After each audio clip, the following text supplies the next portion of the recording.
킬리만자로는 해발 5,895m, 아프리카 최고봉으로 일컬어지는 설산이다.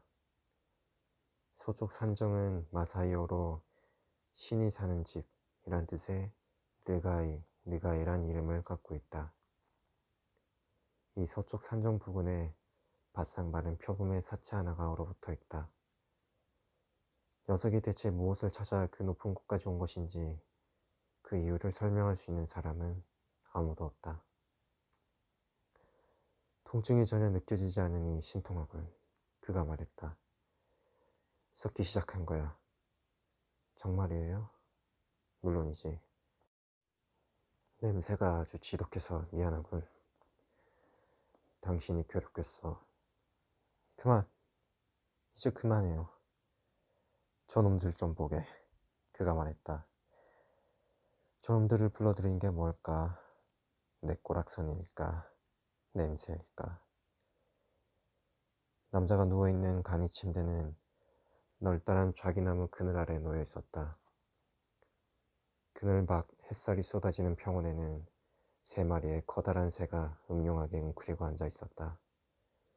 그 뒤편으로도 10마리가 넘는 새들이 땅의 그림자를 드리우며 날아다니고 있었다.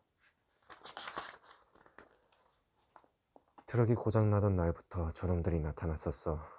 그가 말했다. 땅바닥으로 내려온 건 오늘이 처음이고 글을 쓸 때 필요할까 싶어서 놈들이 날아다니는 모습을 세심하게 관찰했었지만 이젠 다 소용없는 일이 돼버렸어. 그런 식으로 말하지 말아요. 여자가 말했다. 그냥 짓거리는 것뿐이야. 그가 말했다. 짓거리면 좀 편해지니까. 당신을 괴롭힐 마음은 없어. 그런 게 절 괴롭히진 않아요. 그녀가 말했다. 괴로운 건 제가 아무것도 할 수 없다는 거죠. 미칠 것 같아요. 비행기가 올 때까지 마음 편히 있었으면 좋겠어요. 혹은 비행기가 오지 않을 때까지. 제가 뭘 하면 좋을지 말해줘요. 할 수 있는 게 분명 있을 거예요. 내 다리를 좀 잘라줘. 그럼 모든 게 끝나겠지. 보장할 순 없지만 아니면 날 쏴버리든가. 이젠 총도 제법 쏠 줄 알잖아. 내가 가르쳐주지 않았나? 제발 그런 식으로 말하지 말아요. 책이라도 읽어드려요? 읽을 건 뭐. 아직 읽지 않은 책이 가방에 좀 있어요. 내 귀엔 들어오지도 않을 거야. 그가 말했다. 짓거리는 게 더 편해. 말씨름을 하다 보면 시간도 지나갈 테고. 말다툼이 싫어요. 그러고 싶지 않아요. 더 이상은 싸우지 말아요. 우리 아무리 짜증이 나더라도 비행기는 분명히 올 거예요. 한 발짝도 움직이지 않겠어. 남자가 말했다. 가봐야 소용도 없을 테니까. 물론 당신에게야 유용하겠지만. 겁쟁이 같은 소리 말아요. 편히 죽도록 좀 내버려둬. 핀잔 따위가 지금 무슨 소용이 있다고. 당신은 죽지 않아요. 멍청하긴. 난 지금 죽어가고 있어. 저 녀석들에게 물어봐. 그는 깃털 속에 민머리를 쳐박고 있어서 곱사등이처럼 보이는 크고 흉측한 몰골의 새들을 바라보았다. 땅바닥으로 내려온 4번째 놈이 쟁걸음을 옮기다가 다른 놈들이 있는 곳으로 느릿느릿 걸어갔다. 저것들은 야영지 주변이면 어디에나 있어요. 당신이 눈여겨보지 않았을 뿐이죠. 스스로 포기만 하지 않는다면 당신은 절대 죽지 않아요. 어느 책에서 그따위 소리를 읽은 거야. 바보 같으니. 누구든 사람을 떠올려 봐요. 우라질. 그가 말했다. 그건 내 전문이지. 그는 한동안 아무 말 없이 열기가 일거리는 평원 너머 숲 가장자리로 눈길을 던졌다. 누런 벌판을 배경으로 자그맣고 흰 숫양 몇 마리가 서 있었다. 더 멀리에는 한 무리의 얼룩말들이 초록의 숲을 배경으로 서 있었다. 그가 머물고 있는 곳은 언덕을 등진 커다란 나무 아래인데다 물도 좋아 야영지로는 그만이었다. 가까운 곳에 있는 거의 바닥을 드러낸 웅덩이에는 아침이면 사막 꿩들이 날아들었다. 책 읽어주는 거 싫어요? 그녀가 물었다. 그녀는 그의 간이 침대 곁에 놓인 천 의자에 앉아 있었다. 바람을 느껴봐요. 싫어. 트럭이 오고 있을 거예요. 트럭이 오든 말든 관심 없어. 전 관심 있어요. 당신은 내가 관심 없어 하는 것들에 아주 관심이 많지. 빌어먹을. 그렇게 많진 않아요, 해리. 술이나 한잔하지. 해로워요. 블랙이 쓴 가정의학서에도 알코올을 피하라고 쓰여 있잖아요. 마셔선 안 돼요. 물로! 그가 외쳤다. 예, 나리. 위스키 소다 한 잔 갖고 와. 예, 나리. 안 된다고 했잖아요. 그녀가 말했다. 이게 바로 제가 말한 폭이라는 거예요. 술은 당신한테 이로울 게 없어요. 해롭다니까요. 그렇지 않아. 그가 말했다. 나한테 유익한 거야. 이제 모든 것이 끝났다고 그는 생각했다. 어쩌면 제대로 끝낼 수 있는 기회조차 주어지지 않을지 몰랐다. 결국 술 한 잔 마시는 걸 가지고 말다툼이나 하면서 인생의 막을 내릴 것이다. 오른쪽 다리에 심각한 부패가 일어나기 시작하면서 통증이 사라졌고 그러자 공포도 사라졌다. 이제 극심한 피로와 허무하게 막을 내리는 인생에 대한 분노만 느껴졌다.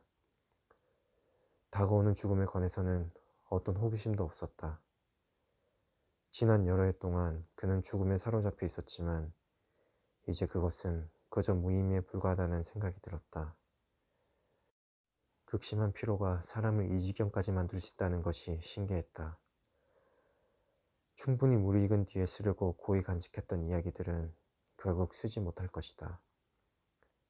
그건 쓰다가 중도에 그만두는 일 따위를 겪지 않아도 된다는 뜻이기도 했다. 그의 글은 더 이상 아무도 읽을 수 없을 것이다. 미루고 미루다 시작도 하지 못한 탓이었다. 그는 이제 아무것도 알고 싶지 않았다. 여기 오지 말았어야 했어요.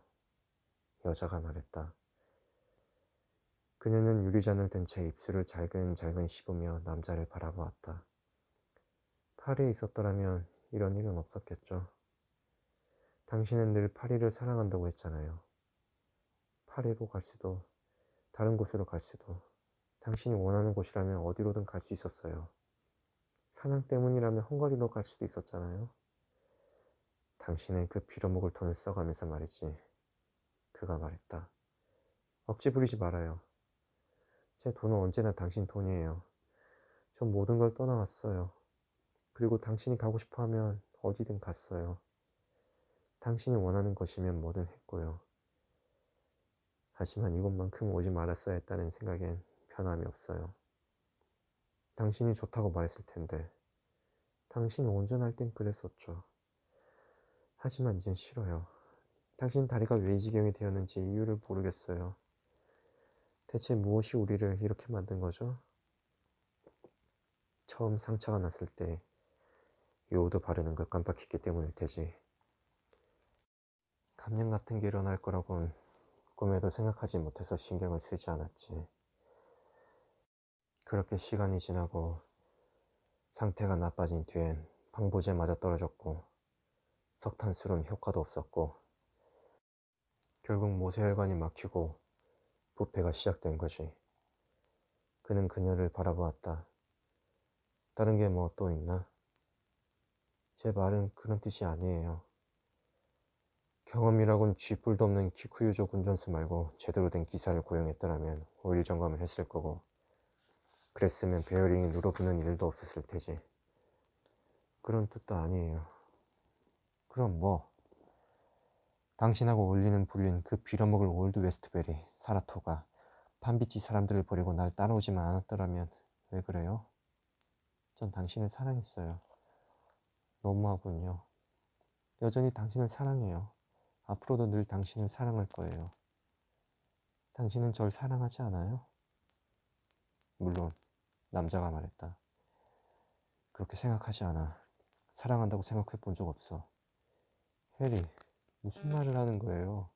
제정신이 아니군요. 그래, 아니야. 제정신인 적이 없었지. 그만 좀 드세요. 그녀가 말했다. 자기, 제발 술 좀 그만 드시라고요. 할 수 있는 일은 뭐든 해봐야 하잖아요. 당신이나 해. 그가 말했다. 난 지쳤어. 그의 머릿속에 카라가치 역이 떠올랐다. 그는 짐꾸러미를 든 채로 서 있었고 심플론 오리엔트 열차의 전조등이 어둠을 잘라내고 있었다. 그는 군대가 퇴각해버리자 트라케를 떠나려던 참이었다. 그 장면은 그가 소설에다 써먹으려고 갈무리에 든 것들 중 하나였다. 또 떠오르는 장면은 아침 식사를 하던 중 창 너머로 눈이 덮인 듯 보이는 불가리아 산장을 바라보며 눈이 내린 거냐고 비서가 난센에게 묻는 장면이었다. 늙은 난센이 살펴보고는 아니라고, 눈이 온 건 아니라고 말한다. 눈이 오려면 아직 멀었어. 비서는 여자아이들에게 똑같이 말해준다. 이제 아니란 걸 알겠지? 저건 눈이 아니야. 아이들이 입을 모아 말한다. 저건 눈이 아니야. 우리가 잘못 본 거였어. 하지만 그건 눈이 틀림없었다.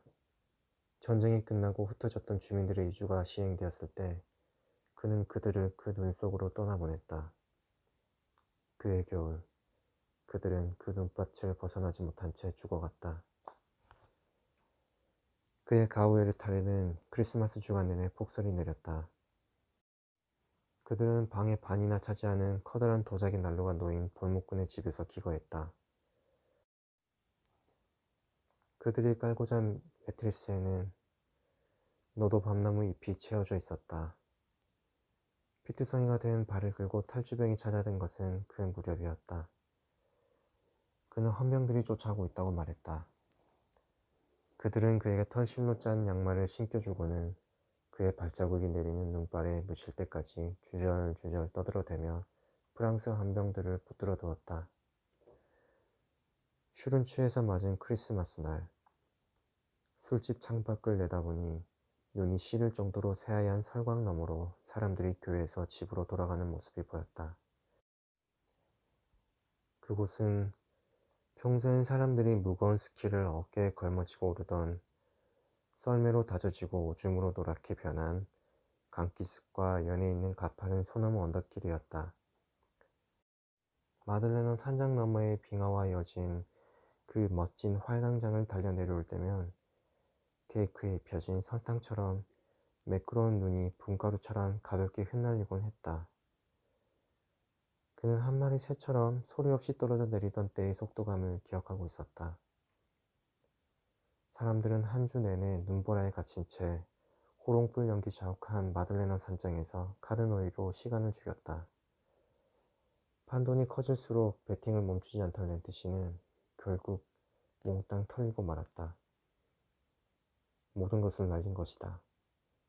스키 강습으로 번 돈도, 그 시즌의 수익금도, 자본금까지. 렌트씨의 기다란 코와 카드를 집어들자마자 패를 보지도 않고 배팅하던 모습이 그의 눈에 선했다.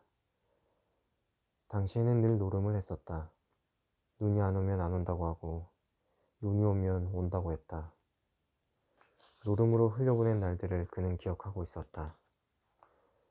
하지만 그는 거기에 대해 단 한 줄도 쓰지 않았다. 바커의 분대가 전선을 넘어와서 오스트리아 장교들을 실은 휴가 열차에 폭탄을 투하하고 뿔뿔이 달아나던 장교들까지 기관총으로 쏘아대던 그 차갑고 화창한 크리스마스 날에 대해서도 쓰지 않았다. 그 일이 있은 뒤 어느 날 부대 식당으로 들어온 바커가 그 얘기를 하기 시작하던 모습을 그는 기억하고 있었다. 주변은 쥐 죽은 듯 고요해졌고 누군가 끔찍한 살인마 자식이라고 말했었다. 훗날 그는 그들이 총을 쏘아댔던 오스트리아 사람들과 스키를 즐겼다. 물론 바로 그 사람들은 아니었다. 그 해 스키를 함께 탄 한스는 카이저 산악전투부대 소속이었고 그는 한스와 제재소 너머 조그만 계곡으로 토끼 사냥을 하러 갔을 때 파수비오와 페르티카, 아살로네에서 벌어진 격전에 대해 얘기를 나누었다. 그런 얘기도 그는 결코 쓴 적이 없었다. 몬테코르노 산악전에 대해서도 시에테 코민이나 알시에도에 대해서도. 포랄베르크와 아르베르크에서 보낸 겨울이 몇 해였던가. 네 해쯤 될 것이다. 그는 블루덴치로 스키를 타고 가다가 만난 여우 장수를 기억하고 있었다.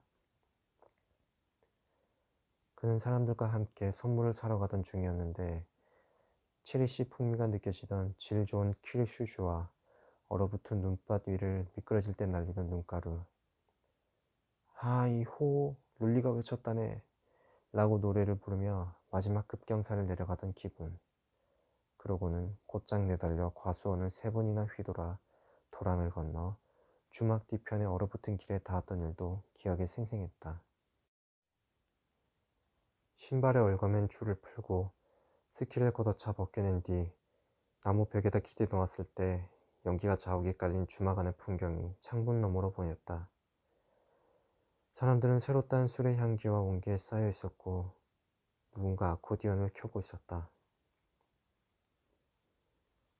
파리에 있을 때 우리가 어디서 묵었지? 아프리카로 되돌아온 그는 자기 곁 천의자에 앉은 여자에게 물었다. 크리용 호텔요. 당신도 알잖아요. 내가 어떻게 알아? 우리가 늘 묵었던 곳이니까요. 아니, 늘 묵었던 건 아니지. 그곳이랑 생제르맹의 파비옹 앙리 사세관이 있었죠.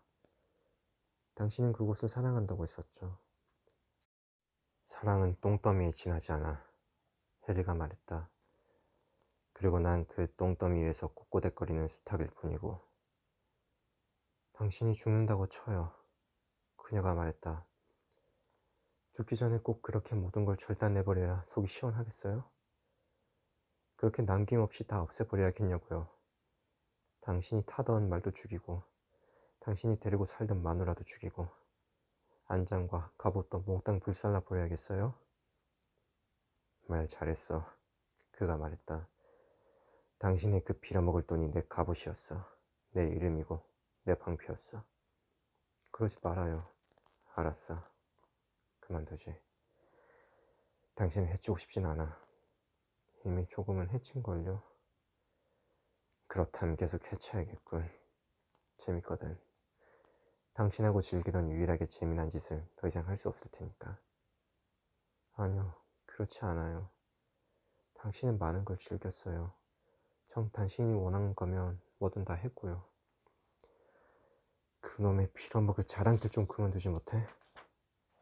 그는 그녀를 바라보았고 그녀는 울음을 터뜨렸다. 들어봐, 그가 말했다. 당신은 지금 내가 재밌자고 이러는 것 같아? 나도 내가 왜 이런지 모르겠어. 당신은 살려고 하는 짓이 오히려 당신을 죽이는 것 같단 말이야. 우리가 처음 얘기를 시작했을 땐 난 멀쩡했어. 이런 식으로 하려던 건 아니었어. 그런데 나는 완전히 미쳐버렸어. 당신에게 너무도 잔혹하게 굴고 있잖아. 그러니 내가 뭐라고 하든 너무 예민하게 받아들이지는 마. 난 정말 당신을 사랑해. 당신도 알잖아. 다른 누구도 이렇게 사랑하진 않았어. 그는 다반사로 짓거리던 친숙한 거짓말을 술술 내뱉었다. 다정하게 대해주네요. 개 같은 년. 그가 말했다. 넌 부잣집 안개야. 호. 말하고 보니 멋진 시인걸. 내 머릿속이 시로 충만해 있어. 개소리와 시. 개 같은 시로. 그만해요, 해리. 왜 갑자기 악마로 변해버린 거죠? 뭐든 남겨놓고 싶지가 않아. 남자가 말했다. 뒤에다 뭘 남겨놓은 채로 떠나고 싶지 않다고. 벌써 저녁이었다. 그는 잠깐 잠이 들었던 모양이다. 산 너머로 해가 지고 그림자가 평원을 뒤덮고 있었다. 야영지 가까이에서 조그만 짐승들이 풀을 뜯어먹고 있었다. 숲에서 제법 멀리 떨어진 곳까지 오가며 재빨리 머리를 숙이고 꼬리를 흔들어대면서 흉측한 몰골의 새들은 이제 땅바닥에 있지 않고 모두 나뭇가지 위에 육중한 몸을 얹고 있었는데 숫자는 더 늘어나 있었다. 시중 뜨는 소년이 그의 침대 곁에 앉아 있었다. 마님은 사냥을 하러 가셨어요. 소년이 말했다. 필요하신 게 있습니까요, 딸이? 없어.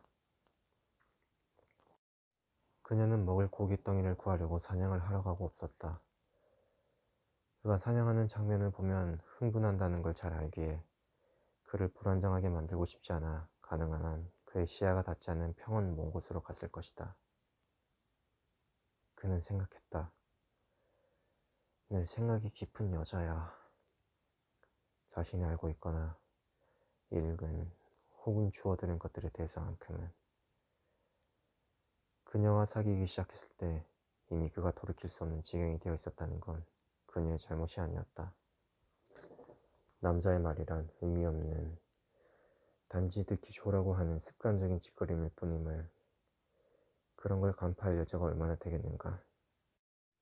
그의 말이 의미 없는 짓거림이 된 후부터 오히려 그의 말이 여자들에게 더 잘 먹혀들었다.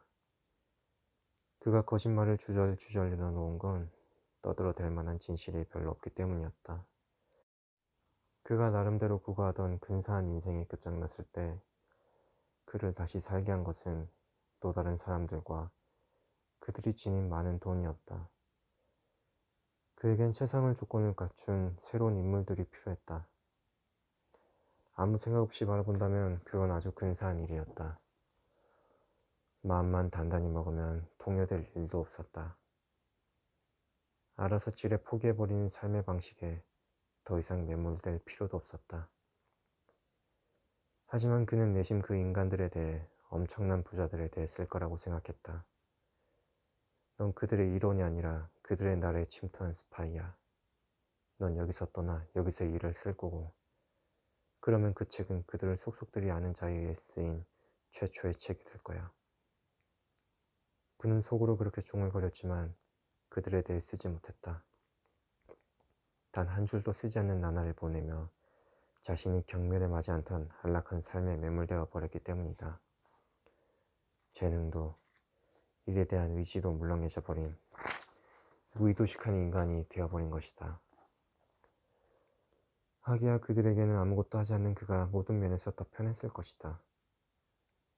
그 후 그는 다시 시작하려는 꿈을 안고 아프리카로 왔고 아프리카는 그에게 절정의 행복을 선사해 주었다. 그녀와 함께 사냥을 즐기고 최소한의 안락함에 만족하며 살아보니 공경에 빠질 일도 호사를 누릴 일도 없었다. 그런 식의 삶을 하나씩 훈련해 나간다면 못할 것이 없겠다는 생각이 들었다. 마치 권투 선수가 살을 빼기 위해 산으로 들어가 훈련하듯 살면 영혼에 눌어붙은 기름기를 떼어낼 수 있을 것 같았다. 그녀도 좋아했다.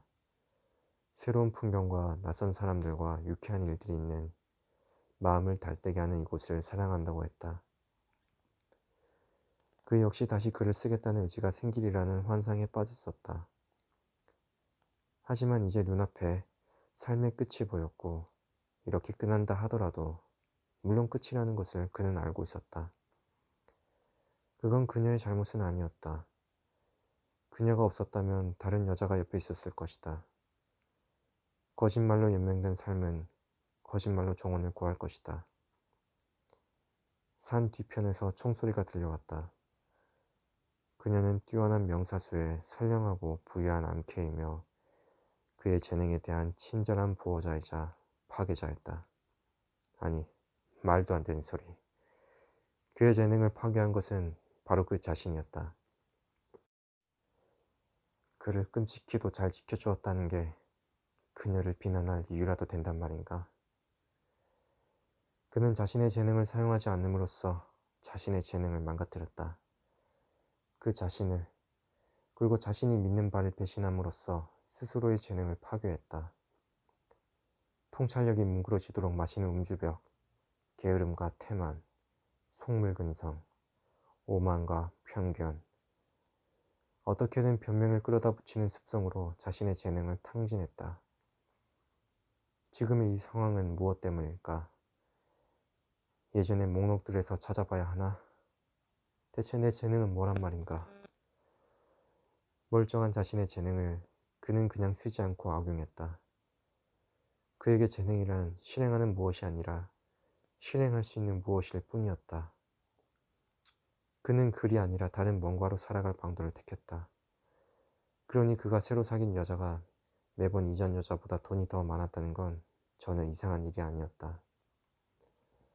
하지만 그가 진정으로 여자를 사랑하던 때보다 더 이상 그럴 수 없게 되었을 때, 거짓말만 늘어놓게 되었을 때 만났던 지금의 여자가 그가 사귄 어떤 여자보다 돈이 많고 예전엔 남편과 아이들도 있었던 애인들도 여러 때였지만 그들에게 만족하지 못했던 지금의 여자가 자신을 작가로, 남자로, 친구로, 또한 자랑스러운 소유물로 애지중지하고 있다는 건 이상한 일이었다.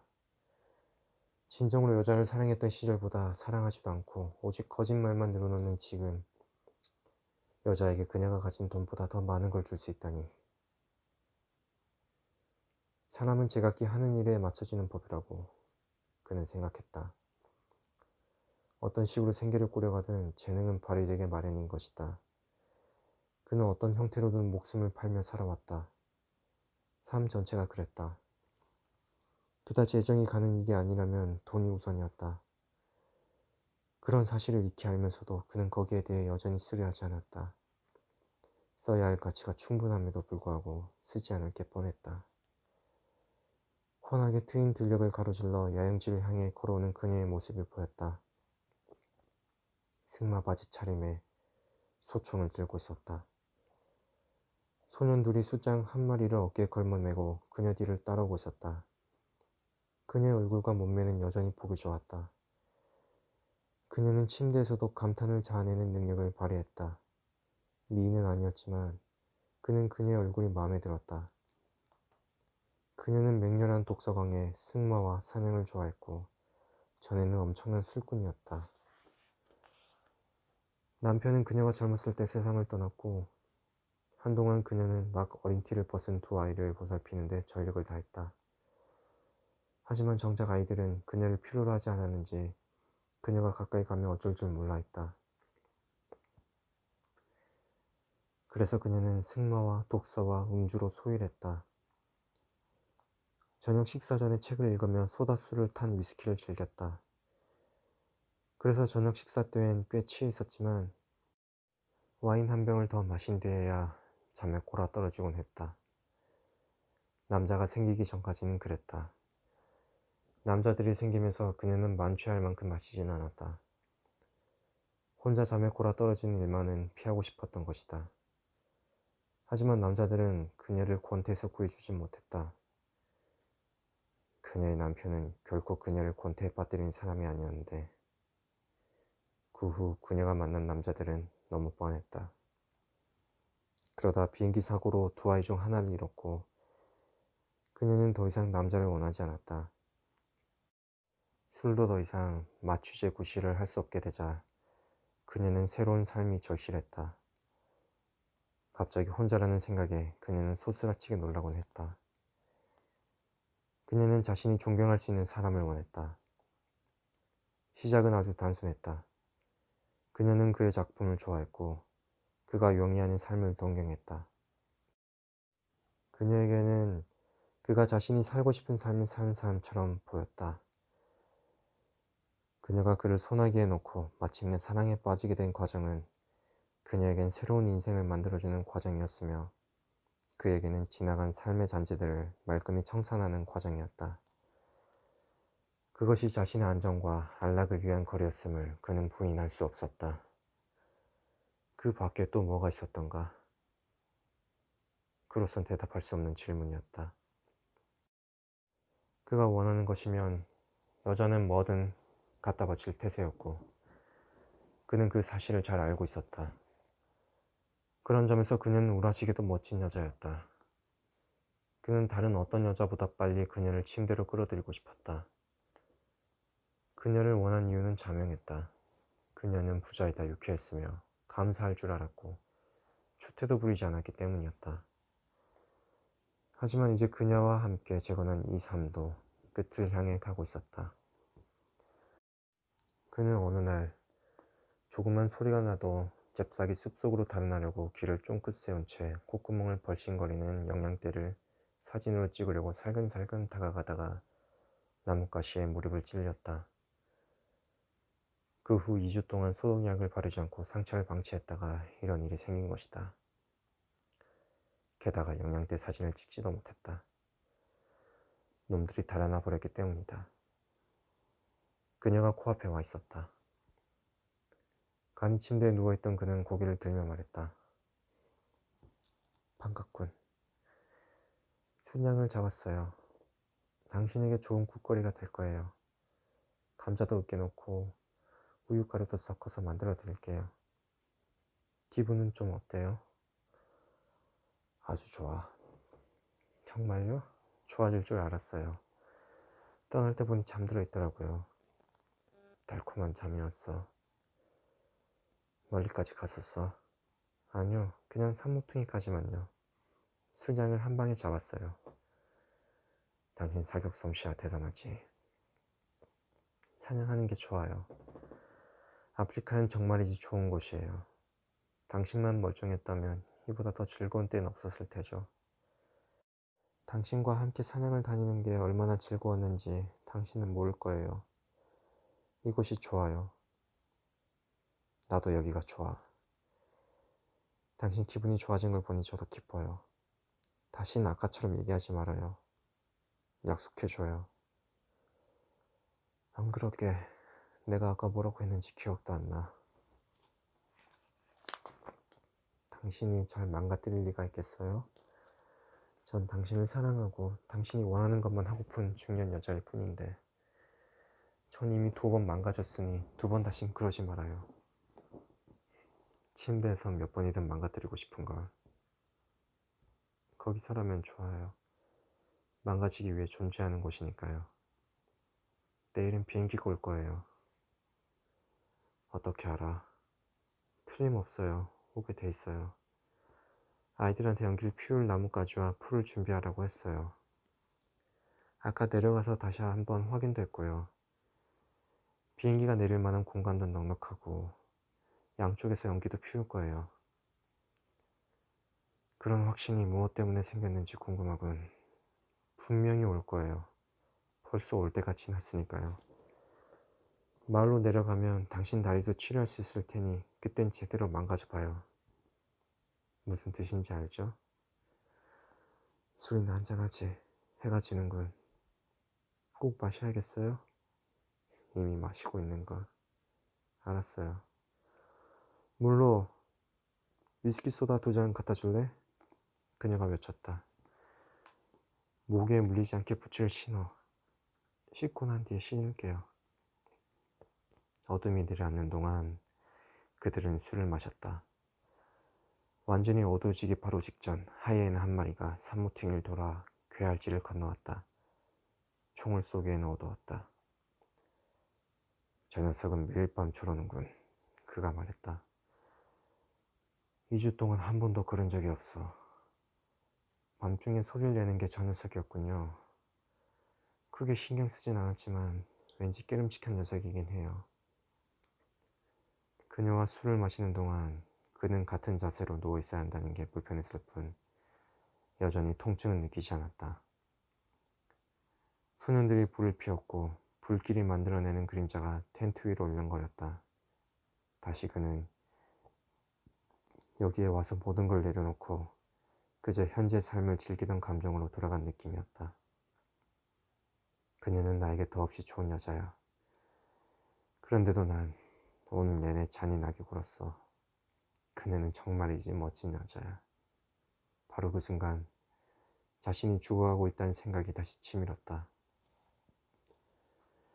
그 생각은 돌풍처럼 일어났지만 세찬 물길도 거친 바람도 존재하지 않았다.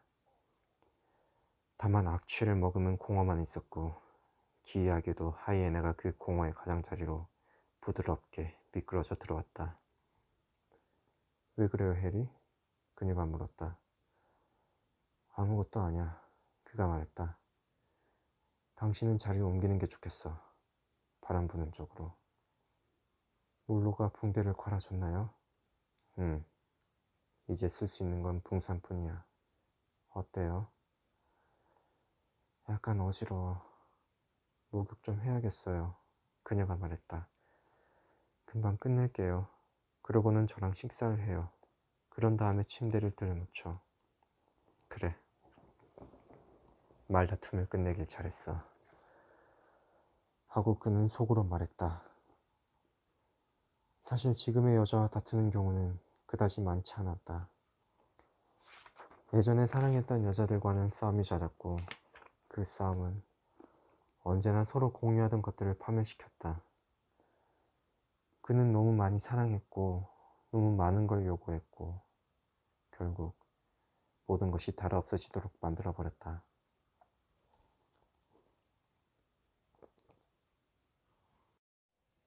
그는 파리에서 아내와 다툰 뒤 혼자 콘스탄티노플로 가서 지내던 일을 떠올렸다. 그곳에서 지내는 동안 줄곧 여자들이 있는 곳을 들락거렸고 그 일에 진력이 난 뒤에도 고독을 끊어내는 데는 실패했다. 그는 자신을 버리고 떠난 첫 번째 여자에게 고독을 끊어낼 수 없었노라는 얘기를 주절주절 늘어놓는 편지를 썼다. 레장스 호텔 바깥에서 당신을 본 듯해 기절할 것 같았으며 대로에서도 당신과 닮은 여자를 따라가려다가 아니면 어떻게 하나. 그러면 낭패감에서 벗어날 수 없을 텐데 하는 걱정이 들었다는 얘기도. 같이 잔 여자들은 당신을 더욱 그립게 할 뿐이었으며 당신에 대한 사랑을 도저히 이겨낼 수 없음을 알기에 당신이 어떻게 했든 지난 날은 상관하지 않겠다고도 했다. 그는 그 편지를 클럽에서 술을 마시지 않은 맹정신에 써내려갔다. 그러고는 답장은 파리의 사무실로 하라고 쓴 뒤 뉴욕으로 붙였다. 그게 안전할 것 같았다. 그리고 그날 밤 그녀가 너무도 그리워 가슴이 텅 빈 것 같았던 그는 탁심의 유곽을 서성이다 한 여자를 붙들고는 저녁을 먹자고 데리고 나왔다. 그 뒤엔 그녀와 춤을 추러 갔는데 그녀는 춤에는 젬병이었다. 그는 그녀를 떼어놓고 화끈한 아르메니아 창녀와 춤을 추었다. 그 여자는 불을 일으킬 듯 그를 향해 아랫배를 흔들어댔다. 그는 영국군 포병 장교와 결투를 벌인 끝에 그 여자를 차지할 수 있었다. 포병 장교는 그를 밖으로 나오라고 했고 둘은 자갈이 깔린 어두운 길바닥에서 주먹다짐을 벌였다. 장교의 턱에 두 방을 강하게 먹였는데도 나가떨어지지 않자 그는 만만치 않은 싸움에 휘말렸다는 걸 깨달았다. 포병 장교는 그의 몸통을 공격한 뒤 눈두덩이에 펀치를 날렸다. 하지만 그의 왼 주먹이 허공을 가르며 꽂히자 포병 장교가 그의 코트 자락을 부여잡고 고꾸라지는 바람에 코트 소매가 찢어졌다. 왼 주먹으로 포병의 뒷머리에 두 방을 더 먹이고 오른 주먹까지 퍼붓자 포병은 마침내 나가떨어졌다. 포병이 땅바닥에 머리를 처박으며 고꾸라지자 헌병이 달려오는 소리가 들렸고 그는 여자를 데리고 달아나기 시작했다. 두 사람은 택시를 잡아타고 보스포루스 해협을 따라 림리 히사로 내달렸다. 그 일대를 돌아다니다가 서늘한 밤공기를 뚫고 숙소로 들어가 침대에 드니 여자는 생김 그대로 풍만하고 부드럽고 장미 꽃잎 같았으며 시럽처럼 달콤했다. 매끈한 복부와 커다란 젖가슴, 베개를 고일 필요가 없는 풍만한 둔부. 하지만 아침이 되자 그는 그녀가 깨기 전에 그곳을 빠져나왔다. 햇살에 드러난 그녀의 몰골은 전혀 딴판이었던 것이다. 그는 시꺼먼 눈두덩을 한 채로 페라필리스 호텔로 돌아왔다. 한쪽 소매가 찢겨져 나간 코트를 손에 들고서. 같은 날 밤 그는 아나톨리아로 향했다. 여정의 마지막에 아편을 얻기 위해 말을 타고 온종일 양귀비밭을 달린 것이다. 뭔가 이상한 느낌이 들었을 땐 너무 먼 곳까지 와버린 뒤였다. 그곳은 막 도착해 쥐뿔도 아는 것이 없었던 그리스 장교들까지 합류한 그가 속한 연합군이 전투를 벌였던 곳이었다.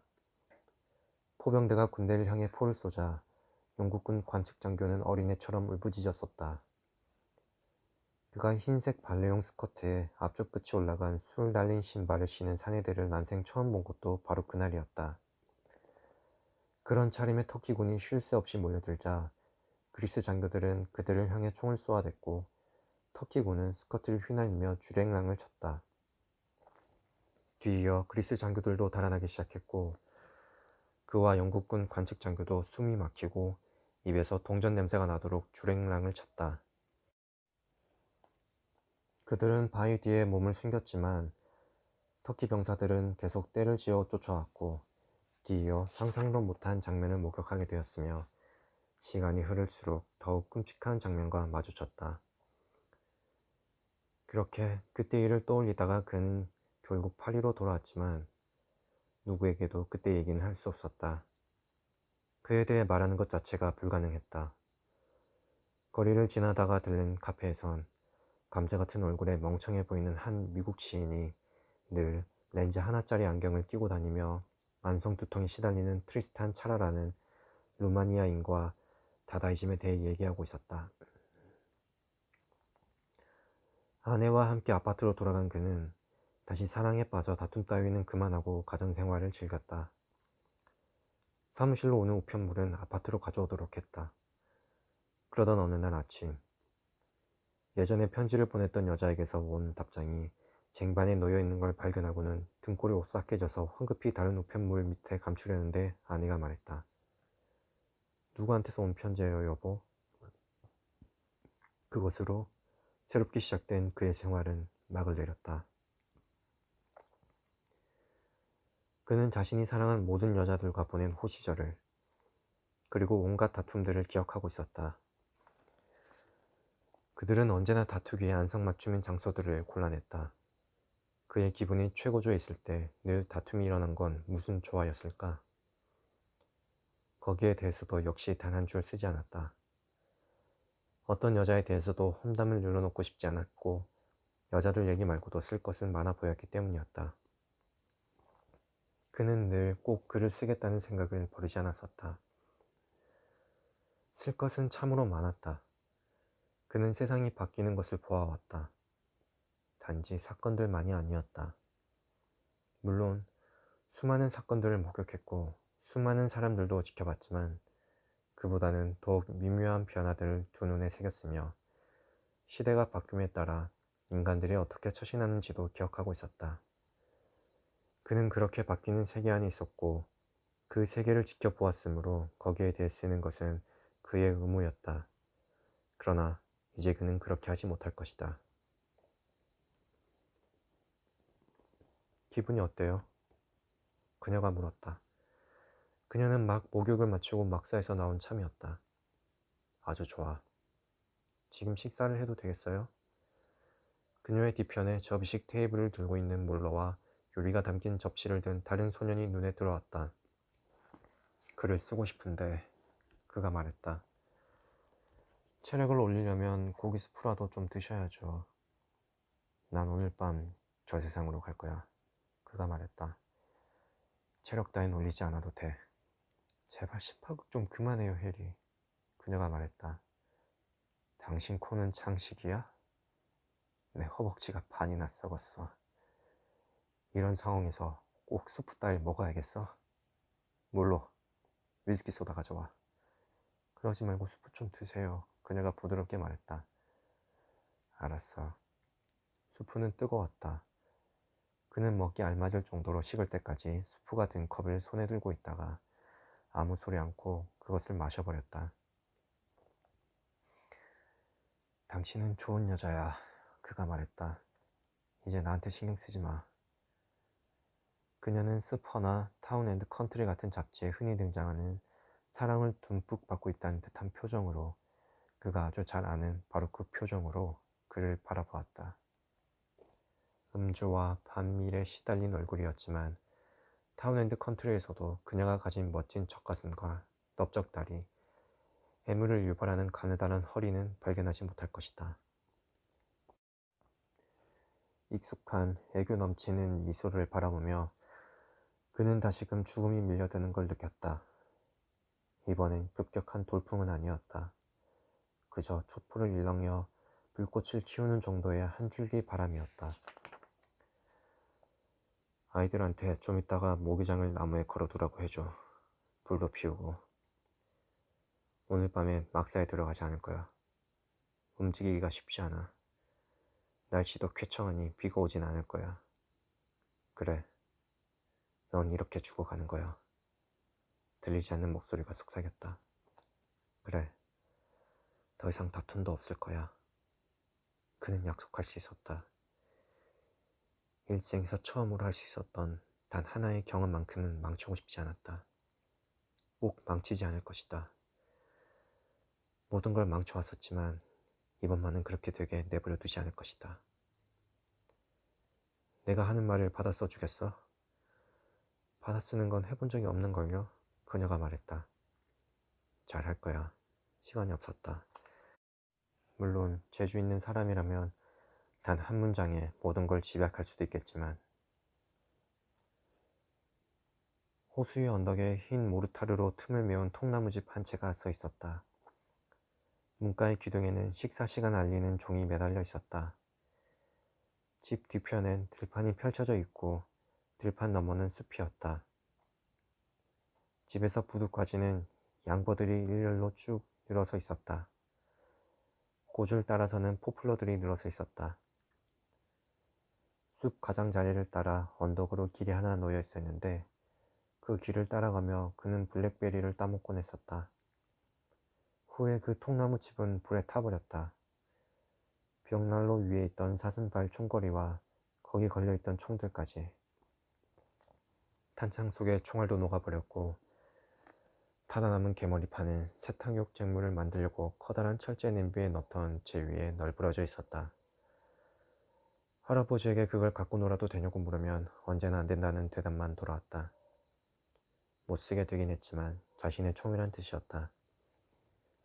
할아버지는 더 이상 총을 구입하지 않았고 사냥을 다니지도 않았다. 같은 자리에 헌 목재로 집이 세워졌고 하얗게 칠해졌다. 현관에서 보면 포플러들과 건너편에 호수가 보였다. 그러나 더 이상 총은 없었다. 통나무집 벽 사슴발 총거리에 걸려있던 총들은 여전히 잿더미 위에 널브러져 있었고 누구도 거기 손을 대지 않았다. 전쟁이 끝난 후 우리는 블랙포레스트에서 송호 낚시용 개울을 세냈는데 그곳으로 가는 길은 두 개였다. 하나는 트리벨크에서 골짜기로 내려가 계곡을 끼고 도는 짙은 나무 그늘에 묻힌 길이었다. 나무들이 하얀 길과 경계를 이루며 줄지어 서 있는 그 길에서 언덕 너머로 이어진 샛길로 접어들어 블랙 포레스트 특유의 슈바르츠 발트풍 저택이 있는 소규모 농장들을 지나면 그 개울에 닿았고 거기서 송어 낚시를 시작했다. 다른 하나는 그 숲 가장자리까지 올라와 언덕 꼭대기를 넘고 소나무들을 지나 목초지 가장자리로 나와 그 목초지로 내려가 다리를 건너는 길이었다. 폭이 좁고 맑은 개울을 따라 자작나무가 늘어서 있었고 개울에 빠른 물살에 베어 자작나무 뿌리가 드러나 있었다. 때는 트리벨 호텔 주인장이 주머니를 불리기에 딱 좋은 계절이었고 그 주인장과 우리 모두는 좋은 친구가 됐다. 하지만 이듬해 인플레이션이 닥치자 전해의 번 돈으로는 호텔 개장에 필요한 물품들도 구입할 수 없었던 주인장은 결국 목을 맸다. 여기까지는 받아쓰기 할 수 있었지만 콩틀의 스카르프 광장 이야기는 곤란했다. 그곳의 꽃장수들은 길에서 꽃에다 물감을 발랐고 그래서 버스가 다니는 도로 위에도 물감이 흥건했다.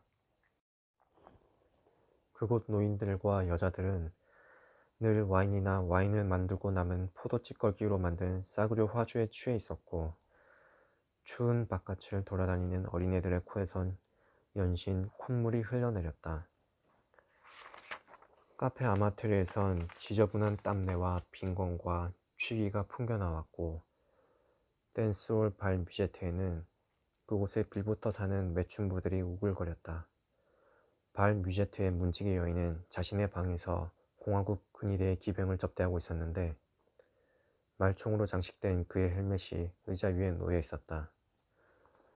그 방 건너편 방에 새들어 살던 여자는 남편이 자전거 선수였는데 그날 아침 우유 가게에 갔다가 남편이 파리 투르 경주에서 3등을 했다는 기사가 실린 로토지를 보았다.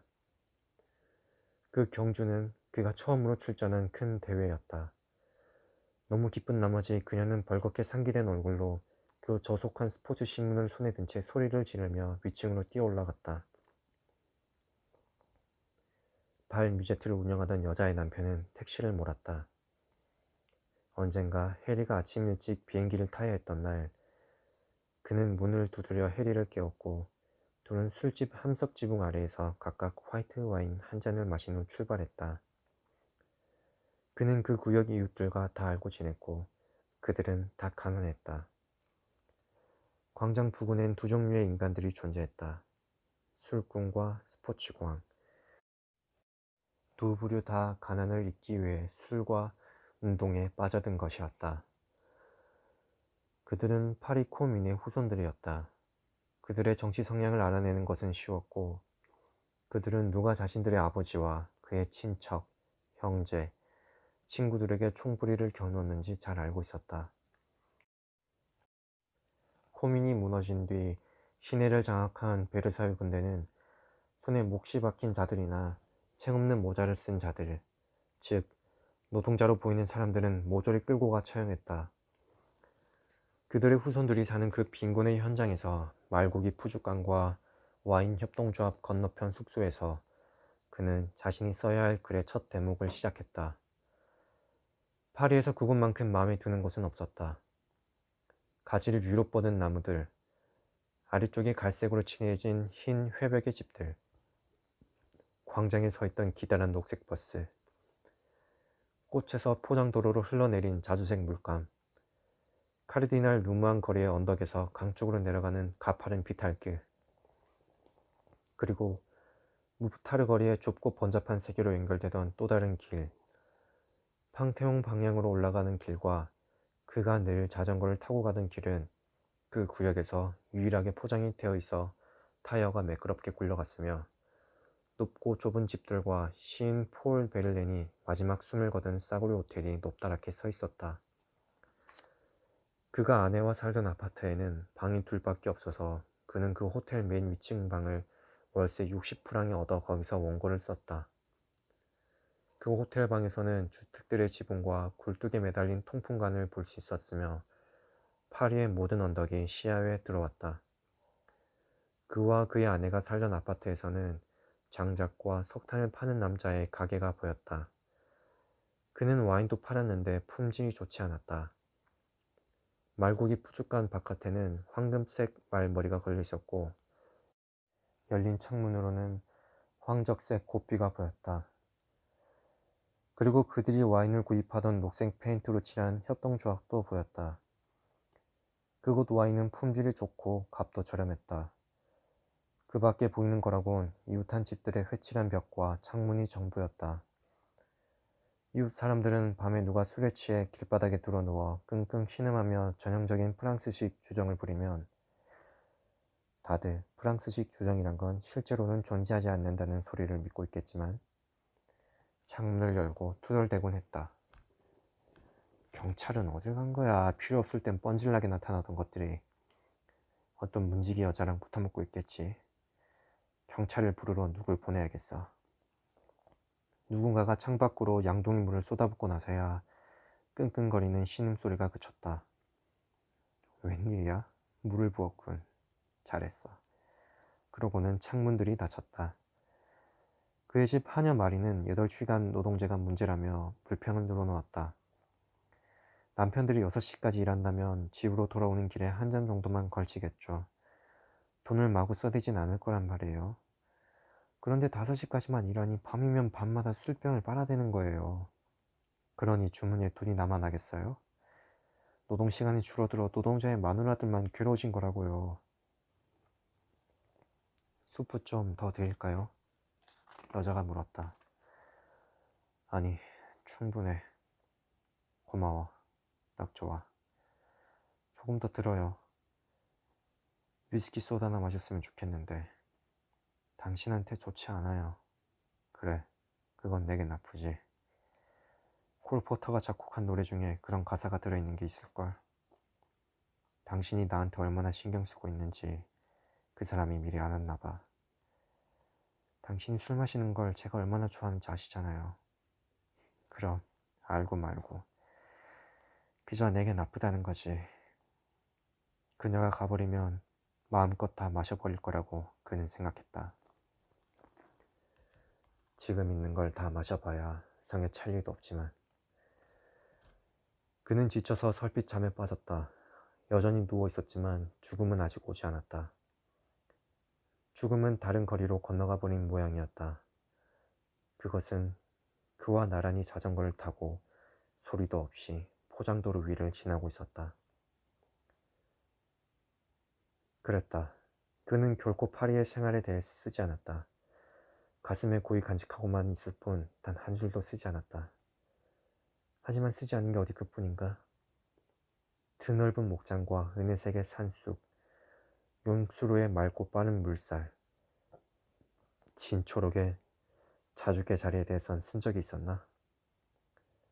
언덕을 향해 이어진 오솔길과 사슴처럼 수줍던 여름날의 소들, 가을이 되어 그놈들을 몰고 내려올 때의 외침과 끊이지 않던 온갖 소리들, 그놈들의 느릿한 움직임을 따라 자욱이 피어오르던 먼지, 산 뒤편의 석양을 배경으로 선명하게 드러나던 날카로운 봉우리, 오솔길을 따라 말을 타고 내려올 때면 계곡을 밝게 비추던 달빛, 말꼬리를 잡은 채로 어둠에 쌓인 숲을 헤쳐나왔던 일, 쓰려고 했던 다른 얘기들도 연이어 떠올랐다.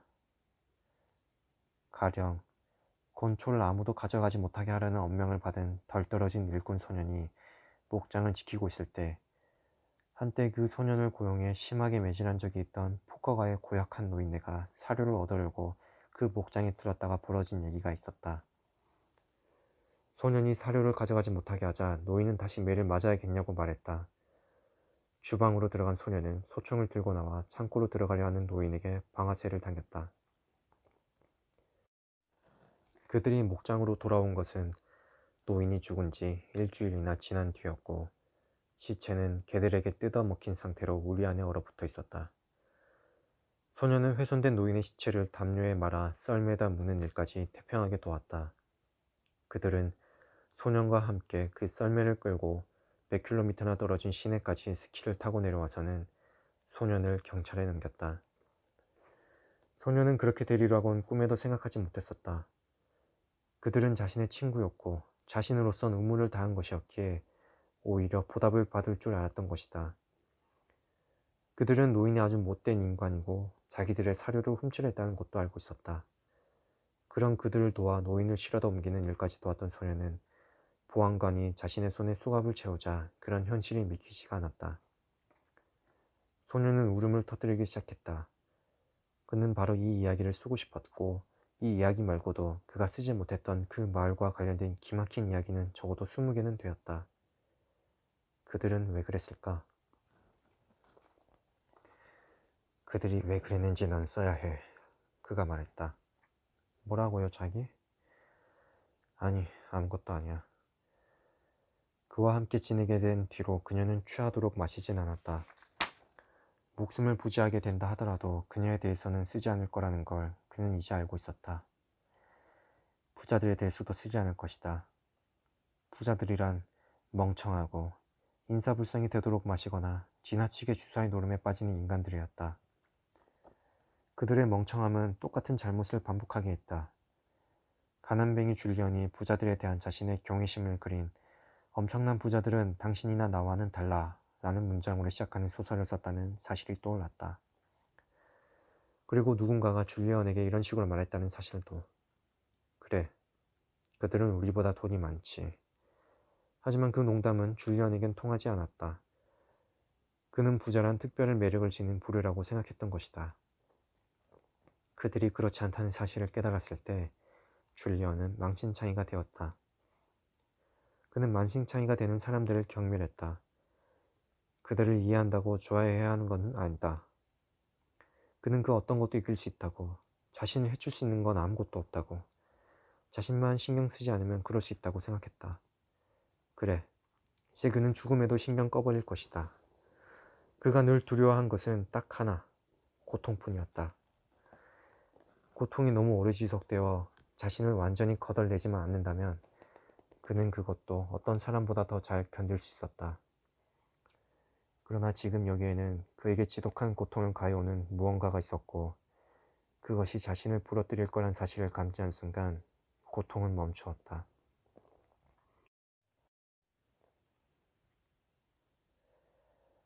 그는 오래전 폭파장교 윌리엄슨이 철조망을 뚫고 들어가다가 독일군 순찰병으로부터 막대 수류탄 공격을 받았던 일을 기억하고 있었다. 윌리엄슨은 비명을 질러대며 누구든 날 좀 죽여달라고 통사정을 해댔다. 자신을 심하게 포장하는 버릇이 있긴 했지만 그는 덩치가 크고 아주 용감한 괜찮은 장교였다. 그날 밤 그는 내장이 쏟아져 나온 상태로 철조 모양에 걸린 채 탐조등 빛을 계속 받고 있었다. 동료들이 그를 철조망에서 끌어내기 위해서는 내장을 끊어낼 수밖에 없었다. 날 쏴줘 해리. 주 예수 그리스도의 자비로움으로 제발 방아쇠를 당겨달라고. 그들은 언젠가 주님은 결코 견딜 수 없는 고통은 주시지 않는다는 말을 놓고 논쟁을 벌인 적이 있었다. 누군가의 논리에 의하면 그것은 적당한 때가 되면 고통이 저절로 사라진다는 것을 의미했다. 하지만 그는 그날 밤의 윌리엄슨을 기억하고 있었다. 그는 자신이 먹으려고 챙겨두었던 모르핀 정제를 윌리엄슨에게 몽땅 먹였지만 약효가 듣지 않아 윌리엄슨의 고통은 전혀 사라지지 않았다. 지금 자신의 고통은 윌리엄슨이 겪은 것에 비하면 아주 수월한 것이었다. 더 나빠지지만 않는다면 걱정할 건 없었다. 바라는 게 있다면 더 좋은 친구와 같이 있었으면 하는 것이었다. 그는 같이 있고 싶은 친구에 대해 잠깐 생각했다. 그러다가 생각했다. 무슨 일이든 너무 오래, 너무 늦게까지 계속했으면 남아있는 사람을 기대해서는 안 돼. 사람들은 다 가버렸어. 파티는 끝났고 이제 너와 함께 있는 건 안주인 뿐이야. 모든 일에서 그랬듯 난 죽어가는 것에도 권태를 느끼고 있어. 하고 그는 생각했다. 지루해. 그가 크게 말해버렸다. 뭐라고 그랬어요, 자기? 뭐든 끔찍하게 길어지면 지루해진다고. 그는 자신과 모닥불 사이에 있는 그녀의 얼굴을 바라보았다. 그녀는 의자에 등을 기대고 앉아 있었다. 불빛에 드러난 그녀의 보기 좋게 주름진 얼굴에는 졸음이 가득했다. 모닥불이 비치는 범위 바로 바깥에서 하이에나 소리가 들려왔다. 난 줄곧 글을 쓰고 있었어. 그가 말했다. 하지만 이젠 지쳤어. 당신 잠들 수 있겠어요? 물론. 당신은 앉아? 당신과 이렇게 있으니 좋아요. 뭔가 좀 이상하지 않아? 그가 그녀에게 물었다. 아니요, 좀 졸릴 뿐이에요. 난 좀 이상한걸. 그가 말했다. 그는 다시 죽음이 다가오는 게 느껴졌다. 당신도 알다시피 난 호기심만을 잃은 적이 없었어. 그가 그녀에게 말했다. 당신은 어떤 것도 잃은 적이 없어요. 제가 아는 한 당신은 가장 완벽한 남자예요. 오, 주여. 그가 말했다. 여자들이란 도대체가 아는 게 없어. 대체 무슨 소리를 하는 거야? 그게 당신의 직관이란 거야? 그 순간 그는 바짝 다가와 간이 침대 발치에 머리를 기대고 있는 죽음의 입냄새를 맡을 수 있었다. 낙과 해골 따위는 믿지 마. 그가 그녀에게 말했다. 죽음이란 편안하게 자전거를 타고 다가오는 두 명의 경찰관이나 새 같은 것일 거야. 하이에나처럼 넓은 주둥이를 가진 것이든가. 죽음은 이제 그에게로 슬금슬금 기어 올라왔다. 그러나 그것은 어떤 형체도 갖고 있지 않았다. 단지 한 공간을 점유할 뿐이었다. 저리가 갈 리가 없었다. 오히려 더 가까이 다가왔다. 입냄새가 아주 지독하군. 더러운 놈. 놈이 그에게로 더욱 바짝 다가오자 그는 입을 뗄 수조차 없었다. 그는 이제 벙어리가 되어 놈을 쫓아내 버리려고 보둥거렸다. 하지만 놈은 그의 안으로 비집고 들어오더니 온몸으로 그의 가슴을 짓눌렀다. 놈에게 단단히 결박된 그는 꼼짝할 수가 없었다. 아무런 말도 할 수 없는 그의 귓속으로 한 여자의 말소리만 들릴 뿐이었다. 이분이 이제 잠드셨으니 침대를 조심조심 들어서 박스 안으로 옮겨줘. 그는 그녀에게 놈을 쫓아내 달라고 말할 수도 없었다. 그를 단단히 올가맨 놈이 더욱 무겁게 그를 짓눌러 숨조차 쉴 수 없기 때문이었다. 그때 소년들이 침대를 들어올렸고 갑자기 모든 게 정상으로 돌아왔다. 가슴을 짓누르던 무거움이 사라진 것이다. 아침이었다. 날이 샌 건 한참 전이었다. 그는 비행기 소리를 들었다. 비행기는 처음엔 아주 희미하게 보이더니 얼마 뒤 커다란 원을 그렸다. 소년들이 뛰어나가 등 위로 모닥불을 피우고 그 위에 풀더미를 올리자 들판 양쪽 끝에서 두 줄기의 커다란 연기가 솟아올랐다. 아침에 미풍이 야영지 쪽으로 불어왔고 비행기는 두 번을 더 선회한 다음 고도를 낮추더니 수평을 유지하며 사뿐히 내려앉았다. 그를 향해 걸어오는 사람은 헐렁한 운동복 바지에 두꺼운 모직 재킷, 갈색의 중종모를 쓴 오랜 친구 콤부턴이었다. 어떻게 된 거야, 늘다리 양반? 콤부턴이 말했다. 다리가 엉망이야. 그가 친구에게 말했다. 아침 먹어야지. 고맙지만 차나 한 잔 줘. 보다시피 소형 경비행기라 자네 애인까지 모셔갈 순 없어. 한 사람 탈 자리밖에 없거든. 하지만 트럭이 오고 있는 중이니 걱정 마. 헬렌이 컴퓨터를 옆으로 데려가 무슨 말을 했고 컴퓨터는 아까보다 밝아진 표정으로 돌아왔다. 당장 자네를 태우고 가야겠어. 그가 말했다. 그러고 나서 자네 애인을 태우러 다시 이곳으로 올 거야. 연료를 보충하러 아리샤에 기착해야 할지도 모르니 곧 출발하는 게 좋겠어. 차도 안 마시고 괜찮아. 정말이야. 소년들이 그가 누운 간이 침대를 들고 녹색 막사를 돌아 바위길을 내려가 평원으로 진입해 모닥불을 지나갔다. 불을 다 태운 후에도 여전히 밝게 타오르고 있는 모닥불은 바람에 일렁이고 있었다. 비행기가 있는 곳까지는 그를 쉽게 옮길 수 있었지만 비행기 안으로 옮기는 일은 쉽지 않았다. 마침내 비행기 안으로 들어간 그는 가죽으로 된 뒷좌석에 눕듯이 기대앉았고 아픈 다리는 쭉 뻗어 컴퓨터니 앉을 앞좌석 한편에 올렸다. 컴퓨터니 비행기 시동을 건 뒤 올라탔다. 엔진의 털커덕거리는 소리가 익숙한 굉음으로 바뀌는 동안 그는 헬렌과 소년들을 향해 손을 흔들었다. 비행기가 땅 위를 한 바퀴 도는 동안 컴퓨터는 주위에 흙멧돼지 구멍 같은 게 있는지 살폈다. 굉음을 내는 비행기는 두 개의 모닥불 사이로 똑바로 덜커덩거리며 나아가더니 마지막으로 한 번 더 덜커덩거리며 날아올랐다. 그는 손을 흔들며 서 있는 사람들을 내려다보았다. 언덕 옆의 야영지와 나무들과 납작하게 엎드린 숲도 보였다. 사냥을 다니던 길은 말라붙은 웅덩이까지 부드럽게 뻗어 있었고 이제껏 본 적 없던 새로운 물길도 나타났다. 얼룩말들은 그저 조그맣고 동그란 등짝만 보였다. 영양들은 비행기 그림자가 다가가자 기다란 손가락 모양을 만들며 평원을 가로질렀다. 마치 잔뜩 부풀어 오른 점들이 일제히 어딘가로 기어오르는 듯 했다. 그것들이 더욱 작아지자 달리는 움직임도 알아볼 수 없었다. 평원도 점점 멀어지며 녹황색으로 변해갔다. 그의 눈앞에는 모직 재킷을 걸친 컴퓨터의 등과 갈색 중절모가 있었다. 그들은 첫 번째 구릉지를 넘었다. 영양들이 그들 뒤를 따라왔다. 그러고 나서 그들은 진초록 숲이 우거진 산들을 넘었고 대나무가 우거진 비탈을 지나자 다시 짙은 숲이 나타났다. 비행기는 산봉우리와 골짜기를 깎아내듯 움직였다. 산의 경사면을 따라 내려가자 또 다른 평원이 나타났고 후끈한 열기와 함께 보랏빛을 머금은 갈색이 밀려들었다. 뜨거워진 엔진이 콜렁거리는 소리를 냈다. 컴퓨터니 그를 확인하려고 고개를 돌렸다. 잠시 후 거무스름한 또 다른 산들이 그들 앞에 나타났다. 비행기는 아루샤로 향하지 않고 기수를 왼쪽으로 틀었다. 연료가 넉넉한 모양이었다. 그가 아래쪽으로 눈길을 돌리자 분홍빛 옅은 구름이 떠 있는 게 보였는데 마치 어딘가에서 불어온 돌풍에 흩날리는 첫눈 같았다. 하지만 조금 있다 보니 그건 남쪽에서 몰려온 메뚜기 떼였다. 잠시 후 그들이 탄 비행기는 상승하기 시작했는데 아마도 동쪽으로 가는 듯 했다. 바깥이 어두워지는가 싶더니 어느새 폭풍운송으로 들어와 있었다.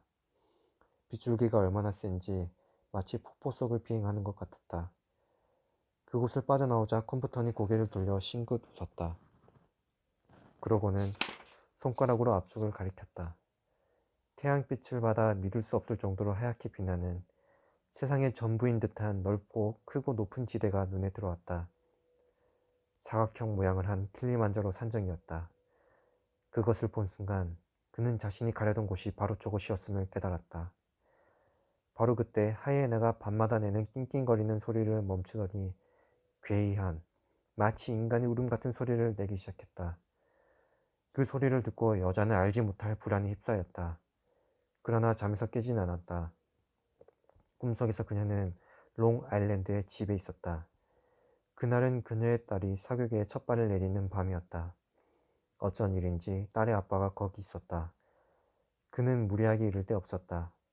하이에나의 울음소리가 너무 커서 결국 그녀는 잠에서 깨어났다.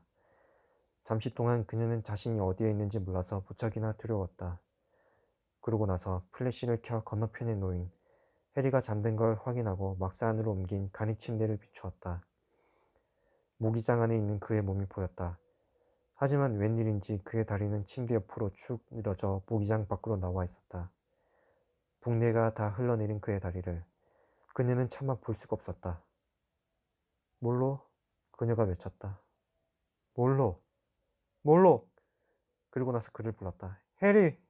해리! 그녀의 목소리가 높아졌다. 해리! 제발! 오 해리! 아무런 대답도 들리지 않았다. 그의 숨소리도 들을 수 없었다. 막사 밖에서는 하이에나가 그녀를 깨웠던 바로 그 기이한 울음소리를 내고 있었다. 그러나 거칠게 뛰는 자신의 심장소리 때문에 그녀의 귀에는 들리지 않았다.